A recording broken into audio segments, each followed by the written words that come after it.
Assalamualaikum warahmatullahi wabarakatuh. Kami dari kelompok 3 akan mempresentasikan hasil kerja kami, yaitu pembuatan proposal program kreativitas mahasiswa, yakni yang berjudul Sistem Toko Online Berbasis Website. Bidang kegiatan yaitu PKM Penerapan Teknologi, disusun oleh teman saya Andrew Paulus Sergio. Saya Nur Hamdi. Dan saya sendiri, Wildan Ade Wijaya. Oke, baik. Berikutnya kita langsung ke daftar isi. Di sini ada isiannya. Ini cukup dibaca aja ya. Lalu ada lagi daftar tabel. Itu sama, dibaca saja. Dan lampiran juga ada. Nah, lanjut ke bab 1. Akan dilanjutkan oleh saudara Andrew. Silakan. Di bab 1, pendahuluan akan saya sampaikan sedikit latar belakang di 1.1. Belanja daring atau online adalah kegiatan pembelian barang dan jasa melalui media internet. Melalui belanja lewat internet, seorang pembeli bisa melihat terlebih dahulu barang dan jasa yang hendak ia belanjakan melalui web yang dipromosikan oleh penjual. Kegiatan belanja daring ini merupakan bentuk komunikasi baru yang tidak memerlukan komunikasi tatap muka secara langsung, melainkan dapat dilakukan secara terpisah dari dan ke seluruh dunia melalui media notebook, komputer, maupun handphone yang tersambung dengan layanan akses internet. Belanja daring adalah salah satu bentuk perdagangan elektronik yang digunakan untuk kegiatan transaksi penjual ke penjual maupun penjual ke konsumen. Boleh ke bawah lagi, Bang Wildan? Ya. Oke. Pada era sekarang, penggunaan internet sudah digunakan dalam segala lini kehidupan. Penggunaan alat komunikasi yang terintegrasi internet dapat digunakan dalam memecahkan masalah kehidupan manusia. Permasalahan terjadi karena semakin sibuknya pola kerja manusia sehingga menyebabkan dibutuhkannya suatu terobosan yang dapat mempermudah pekerjaan manusia sehingga terbentuk pola yang stabil. Salah satu permasalahan yang dihadapi manusia sekarang adalah banyaknya antrian di tempat belanja maupun pencarian barang yang langka yang bisa dihadapi dengan sistem belanja daring. Semakin mudahnya dalam belanja daring secara daring, yang akan semakin membantu orang-orang yang sibuk dengan pekerjaannya sehingga tidak perlu lagi menyisihkan waktu untuk belanja karena dapat dilakukan secara online. Oleh karena itu, membuat sistem website online adalah pola baru dalam melakukan proses berbelanja yang dapat diakses melalui perangkat tersambung dengan internet seperti komputer dan handphone contohnya. Oke. Silakan Bang Wildan lanjutkan. Bang Hamdi. Oke. Bagian 1.2 rumusan masalah. Yang pertama, apa fungsi website belanja daring dalam kehidupan masyarakat? Yang kedua, bagaimana cara memanfaatkan website belanja online untuk meningkatkan kualitas hidup masyarakat? Yang ketiga, bagaimana penerapan PHP dan MySQL dalam meningkatkan efektivitas dalam kegiatan belanja online? Tujuannya, membantu masyarakat dalam berbelanja dengan hanya mengakses internet. Yang kedua, membantu masyarakat dalam melakukan kegiatan belanja di mana saja dan kapan saja. Yang ketiga, ketersediaan informasi, produksi, dan harga jauh lebih mudah diakses oleh pembeli, penjual, produsen, dan distributor. Jadi terbuka, tidak ada yang disembunyikan. Bagian 1.4 keluaran. Adapun keluaran yang diharapkan dari program ini adalah menghasilkan 1. Rangka sistem belanja secara online, 2. Website yang dapat diakses oleh siapapun, 3. Aplikasi web yang dapat diakses oleh masyarakat yang terintegrasi dengan database sistem sehingga dapat terintegrasi dengan perangkat yang terkoneksi dengan internet. Selanjutnya dilanjutkan oleh Bang Wil. Oke, selanjutnya saya akan melanjutkan ya.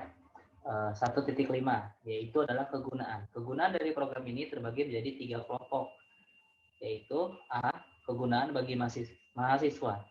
1. Meningkatkan jiwa kreativitas, inovasi, dan semangat mahasiswa dalam rangka bereksperimen dan menemukan hasil karya yang bermanfaat dan tepat guna. 2. Menambah pengetahuan kepada mahasiswa dalam membuat proyek sistem informasi dari proses analisa hingga pengimplementasian. Adapun yang B yaitu kegunaan bagi masyarakat. Satu, memberikan kemudahan kepada masyarakat dalam melakukan kegiatan berbelanja. Yang kedua yaitu memberikan kemudahan masyarakat untuk berbelanja. Dan yang ketiga yaitu membuka lapangan pekerjaan bagi masyarakat yang ingin berjualan secara online. Dan yang terakhir adalah 1.6 yaitu pengumpulan data. Penyusun mengumpulkan data menggunakan beberapa teknik yaitu A. Observasi. Observasi adalah melakukan pengamatan, pencatatan, dan pengumpulan data, di mana data yang terkumpul dijadikan bahan untuk membuat sistem yang terprogram. Dan yang kedua yaitu studi pustaka, yaitu mengumpulkan data dengan cara mempelajari buku-buku baik yang ada di perpustakaan maupun literatur yang ada di internet gitu, dan modul kuliah yang berhubungan dengan pembahasan aplikasi sebagai acuan dan referensi. Oke, selanjutnya kita masuk ke dalam bab 2 ya. Silakan. Kembali ke Bang Andrew, silakan. Oke, saya akan melanjutkan di bab 2 ini, yaitu bagian tahap pelaksanaan. Tahapan pelaksanaan, poin 2.1, metode pelaksanaan dalam kegiatan program penerapan teknologi sistem toko online berbasis website ini adalah sebagai berikut. A. Pra-pelaksana kegiatan. Tahap pra-pelaksanaan kegiatan adalah tahap awal sebelum pelaksanaan kegiatan program penerapan teknologi sistem toko online berbasis website. Dalam tahapan ini, ada beberapa hal yang akan dilakukan, yaitu pertama, persiapan strategi, kedua, pengumpulan data dan observasi, ketiga, analisa kebutuhan sistem, keempat, penetapan alur sistem, dan kelima, pembelian alat dan bahan. Bagian B, pelaksanaan kegiatan. Tahap pelaksanaan kegiatan adalah tahap utama dalam pelaksanaan kegiatan program penerapan teknologi sistem toko online berbasis website. Dalam tahapan ini ada beberapa hal yang akan dilakukan, yaitu pembuatan antarmuka program atau bisa dibilang bagian front end-nya, 2. Perancangan kode program bagian back end-nya, 3. Integrasi sistem, 4. Uji coba program atau alpha testing, 5. Perbaikan program, dan 6. Implementasi program. Baik, selanjutnya yaitu C, pasca pelaksanaan kegiatan. Tahap pasca pelaksanaan kegiatan adalah tahap akhir dari pelaksanaan kegiatan program penerapan sistem toko online berbasis website. Dalam tahapan ini ada beberapa hal yang akan dilakukan, yaitu yang pertama, evaluasi, dan yang kedua adalah pembuatan laporan. Oke, selanjutnya kita langsung masuk aja ke bab 3 ya, yaitu biaya dan jadwal kegiatan. Nah, ini penting nih untuk diketahui. Oke, 3.1 anggaran biaya. Di sini ada table anggaran biaya. Yang pertama, di sini ada nomor, lalu ada kolom jenis pengeluaran, dan ada biaya. Di sini jenis pengeluaran itu terbagi lagi ke dalam yang nomor 1, yaitu perlengkapan yang kita perlukan. Nah, di sini ada external hard disk. Kita membutuhkan external hard disk sebanyak 1 terabyte ya, dengan harga 650.000. Lalu ada flash disk sebesar 32 GB untuk media transfer data dan harganya 100.000, sehingga jumlahnya 750. Lalu yang kedua adalah jenis pengeluaran, yaitu bahan habis pakai. Di antaranya yaitu web hosting, ID Cloud House ya. Kita menggunakan domain dari ID Cloud House dengan 1 kali hosting itu bayar seharga 600.000. Lalu ada lagi domain ya. Domain itu kita beli, misalnya kita kasih nama ajmart.com misalnya. Nah, itu harganya kalau per tahun itu 180.000. Lalu ada ATK untuk keperluan kantornya yaitu 300.000. Lalu ada pulsa internet atau kuota, karena nggak mungkin kita tidak ada internet dalam melakukan semua kegiatan ini. Nah, itu membutuhkan biaya yang cukup lumayan ya, yaitu 1,5. Kami menggunakan internet yang unlimited agar koneksinya stabil. Dan untuk keperluan burning CD-nya kita memerlukan DVD RW juga, kasetnya gitu ya, harga 30.000. Sehingga untuk bahan habis pakai ini tertotal yaitu 2.610.000. Dan yang terakhir adalah ada jenis pengeluaran, yaitu perjalanan. Perjalanan yaitu melakukan pelatihan implementasi selama 2 hari di suatu instansi atau institusi gitu ya. baik itu perusahaan, sekolah, dan lain sebagainya. Nah, kami memerlukan biaya untuk persiapan demonstrasi programnya selama 2 hari itu. Untuk totalitas biayanya seharga 1.200.000, sehingga total dari keseluruhan biaya yaitu 4.560.000. Oke, ya cukup jelas ya untuk anggaran biaya. Lalu di sini juga ada jadwal kegiatan ya. Jadwal kegiatan, silakan Bang Andrew mungkin ingin disampaikan. Oke, untuk jadwal kegiatan tertera di tabel sebagai berikut. Proyek yang akan kita garap ini akan dilakukan selama 5 bulan, 5 tahap, dan setiap bulannya terdapat minggu-minggu yang sudah terisi dengan blok hitam. Contohnya dari persiapan strategi di minggu pertama dan seterusnya seperti itu. Nah, bisa Bapak atau Anda lihat sendiri seperti itu.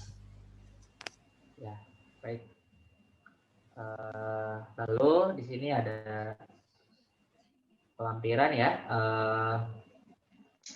Jadi lampiran-lampiran di sini itu pelengkapnya saja ya. Jadi ada identitas dari diri anggota dan ketua. Di sini ada saya sendiri, lalu ada Nur Hamdi dan ada Andrew gitu ya. Kami mendatakan diri di sini sebagai identitas dari pembuat proyek ini. Nah, selanjutnya ini yang sabar nih untuk kita saksikan, yaitu kita akan coba lihat demonstrasi program ya. Oke, saya coba share dulu demonstrasi programnya sebentar ya.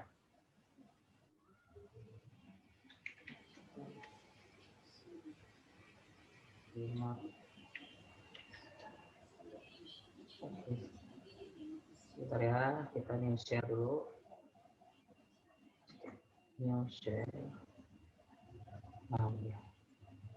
Oke, nah ini dia website rancangan kita. Di sini proyek ini kita beri nama Ajemart ya, yaitu sebuah lembaga di suatu sekolah Islam, Alam dan Sesana yang merupakan salah satu program entrepreneur gitu, alias kewirausahaan bagi sivitas sekolah ISL Jannah.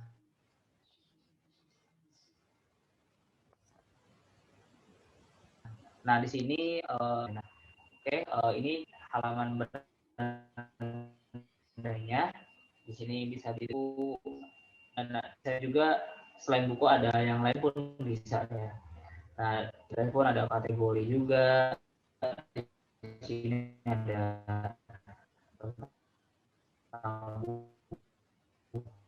buku atau makanan atau merchandise, flash and uniform gitu. Lalu ada galeri kegiatan juga di sini, transaksi juga. Nah, gimana caranya? Nah, seperti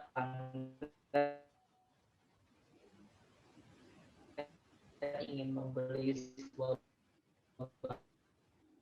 barang.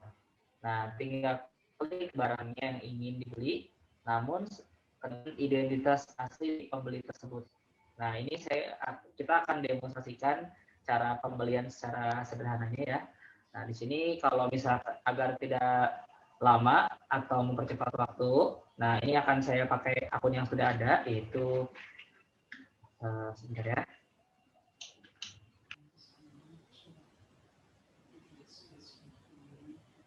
Sebentar ya, saya cek dulu di database-nya karena ini website, jadi data-datanya ada berasal dari database ya. Sebentar, saya cek dulu agar tidak salah ketika masuk ya.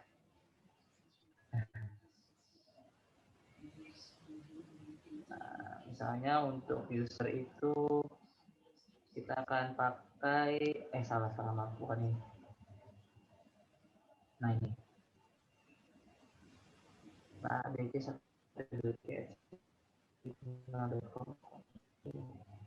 Nah, maksudnya tadi 1 sampai 8. Salah. Ya, kita login ya. Nah, jika Anda sudah login, berhasil, maka Anda akan masuk, Anda akan bisa melakukan pembelian ya. Di sini tertera ada harga, ada judul, ya berat, deskripsi, dan ada juga statusnya. Nah, ini ada statusnya itu bisa stok tersedia atau stok habis ya. Nah, adapun jika misalnya ingin melihat keranjang atau produk yang sudah pernah dimasukkan ke dalam keranjang, dapat dilihat di menu keranjang. Lalu di sini ada contohnya ya, ada buku yang pernah dibeli, yaitu yang ada di sini nomor 1 yaitu buku Program Bandit, dan yang kedua buku Harry Potter Jilid. Nah, ini kita contoh beli satu produk lagi ya. Misalnya saya akan beli yang buku yang ini nih, yang kedua ya, yang dua tadi belum kalau nggak salah ya. Kita akan beli sebanyak satu aja ya, coba dulu. Nah ini ya, jadi barangnya akan nambah di sini ya, lalu total harganya pun akan menyesuaikan gitu, sesuai dengan jumlahnya. Nah, karena ini tadi barangnya harganya 60.000, jadi kalau dua kan 120 ya, ini udah otomatis ya, tinggal nanti bisa dihapus juga ya, tapi ini saya contoh aja, ini segini dulu. Nah, ini total barangnya itu 331.000 untuk dibeli. Lalu kalau misalnya sudah selesai, ini kita akan langsung masuk ke pilih metode pembayaran ya. Oh ya, satu lagi perlu diingat, subtotal dan total harga itu belum termasuk ongkos kirim ya, jadi nanti ada ongkos kirimnya juga. Nah, kita masuk ke pilih metode pembayaran. Nah, di sini mengisi pembelinya siapa, misalnya pembelinya saya sendiri, Wildan ya, nomor HP saya dulu, ini coba ngasal dulu aja ya Pak. Lalu alamatnya misalnya di Bogor ya, ya Bogor di Depok, kan ini di Depok ya, atau Bekasi deh, Bekasi. Misalnya saya tinggal di Keranggan. Nah, kota asalnya di, ini nanti akan kami perbaiki ya, seharusnya itu kota asal itu udah otomatis dari pengirimnya ya. Misalnya ini karena sekolah atau instansinya itu berada di daerah Depok, nah ini akan kita pilih Depok ya. Tapi nanti kita akan coba mendefaultkan ya, jadi nggak usah diisi manual lagi gitu, alias bisa diisi otomatis ya. Lalu kita tujuan, kita mau kirim ke kota mana nih teman-teman. Misalnya saya mau ngirim untuk saudara saya di Bogor gitu ya. Nah, di sini kita kurirnya mau pilih apa, JNE, Tiki, atau Pos. Nah, karena saya pengen yang simple aja dan banyak dipakai saat ini itu pakai JNE ya. Kalau Tiki sama Pos itu agak jarang kayaknya. Lalu beratnya ini nanti ini otomatis juga Pak. Ini kita akan coba defaultkan nanti. Misalnya total berat buku itu kalau digabung totalnya 2 kilo misalnya ya. Lalu kita cek di sini, oh iya satu lagi belum ya. Kota tujuannya tadi belum kepilih. Lupa. Nah, maka otomatis akan ada di sini daftar apa namanya, kurir ya. Kita pakai JNE, ada jalur Nugraha Era kurir ya, dari Depok dan ke Bogor. Nah itu kalau kita pakai JNE ya, ini untuk yang oke, layanan oke itu harganya 16.000 ya. Tapi nyampainya 2-3 hari. Kalau yang reguler itu 18.000, 1-2 hari, dan yang terakhir yes itu 1 hari, harganya 36.000. Ya ini tinggal kita pilih ya. Nah ini kita prosesnya udah sampai sejauh ini.